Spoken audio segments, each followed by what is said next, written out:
Hello and welcome back to your own YouTube channel H4 Hindi 1 to 1 Advanced English Structure number 117। वैसे कहने के लिए 117वां अध्याय है, लेकिन इसमें हम कवर करेंगे टोटल 4 अलग-अलग पैटर्न्स।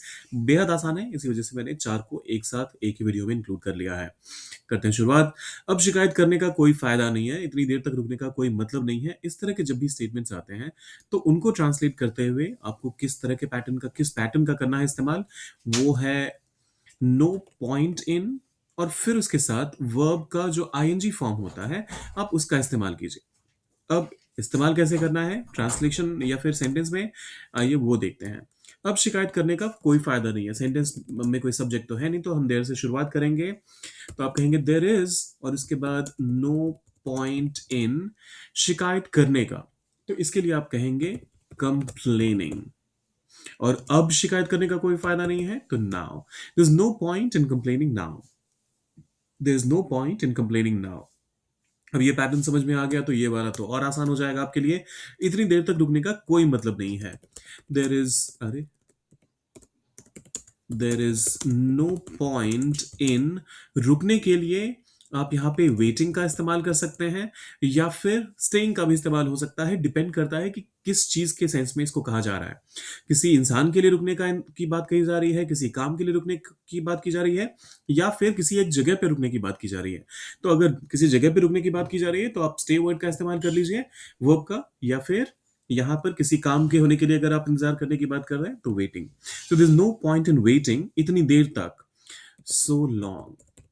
अब देखिए वेटिंग सो लॉन्ग इतना मतलब अगर आप इसे एज इट इज लिख देंगे तो भी चलेगा। आप चाहें तो यहाँ पर वेटिंग फॉर सो लॉन्ग का भी इस्तेमाल कर सकते हैं। There is no point in waiting for so long. दोनों ही पैटर्न्स करेक्ट हैं और दोनों में से किसी का भी इस्तेमाल कर सकते हैं। मैं ब्रेविटी का ध्यान रखते हुए फॉर को यहां से हटा देता हूं और फिर सेंटेंस हो गया कंप्लीट। अब फिर आता है दूसरा पैटर्न। वह हमेशा कोशिश करता रहता है, चाहे कितनी भी मुश्किल हो। बच्चा बार बार रोता ही रहता है। जब कभी भी ऐसे स्टेटमेंट्स आ जाएं जहां पर कोई भी काम रिपीटेडली होता रहे, बार बार करने की बात हो, करते रहने की बात हो, तो ऐसे में आप इस पैटर्न की बात करते हैं, इस पैटर्न का इस्तेमाल करते हैं।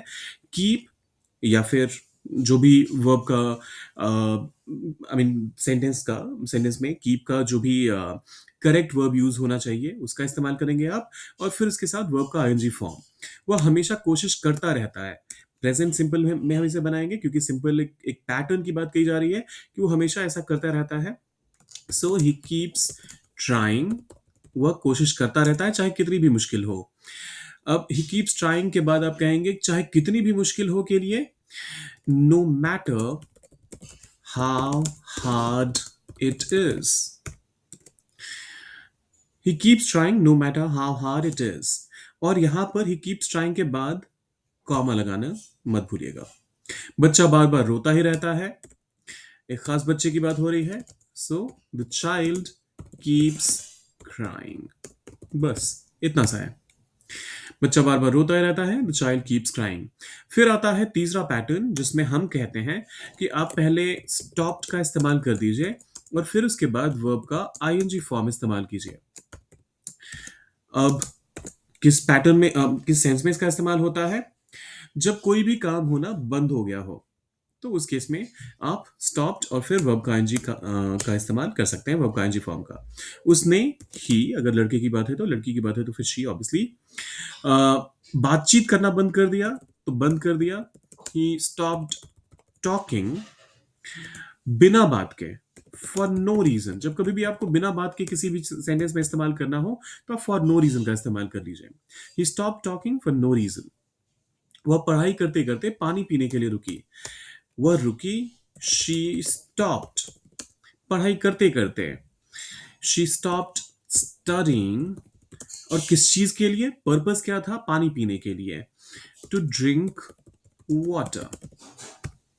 She stopped studying to drink water. फिर आता है चौथा पैटर्न जिसमें हम कहते हैं जब आप स्टॉप्ड के साथ आपने आईएनजी का इस्तेमाल किया तो फिर तो आप कहते हैं एक काम जो था वो रोक दिया गया।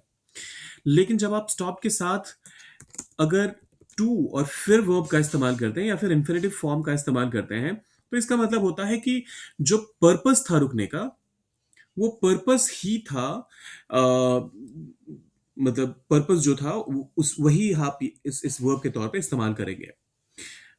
थोड़ा सा मेरा स्पीच यहाँ पे चॉपी हो गया और मैं समझ रहा हूँ कि थोड़ा कंफ्यूजन क्रिएट कर सकता है। देखिए, जब आप कहते हैं वो पढ़ाई करते करते रुकी, शी स्टॉप्ड स्टडीइंग, पानी पीने के लिए, टू ड्रिंक वाटर, तो यहाँ पर पर्पस क्या था? पानी पीना, लेकिन उसके लिए जो एक एक्शन ऑनगोइंग था वो रुक गया। लेकिन वहीं अगर आप कहते हैं शी स्टॉप्ड टू स्टडी, तो इसका मतलब ये होता है कि वो पढ़ाई करने के लिए ही रुकी।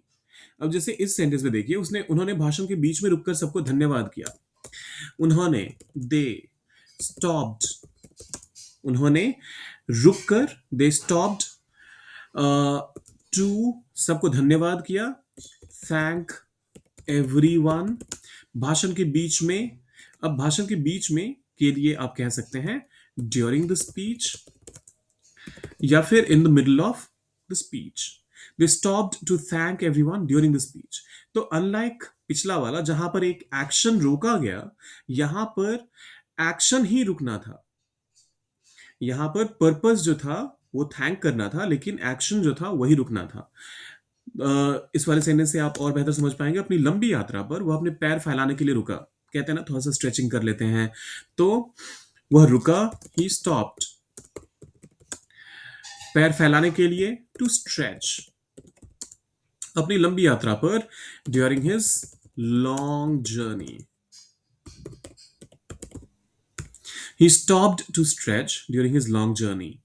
अब ये दोनों स्टेटमेंट्स आप लोगों के लिए हैं। इनके बारे में ये चारों पैटर्न सब जो हमने कवर किए हैं, उन्हीं में से ये दोनों आते हैं। और इन दोनों का इस्तेमाल कर, मतलब इन्हीं पैटर्न्स का इस्तेमाल करके इन दोनों को कीजिए ट्रांसलेट, डालिए इसे कमेंट बॉक्स में, और जाने से पहले सब्सक्राइब, लाइक और शेयर करके जाइएगा। मिलते हैं जल्दी।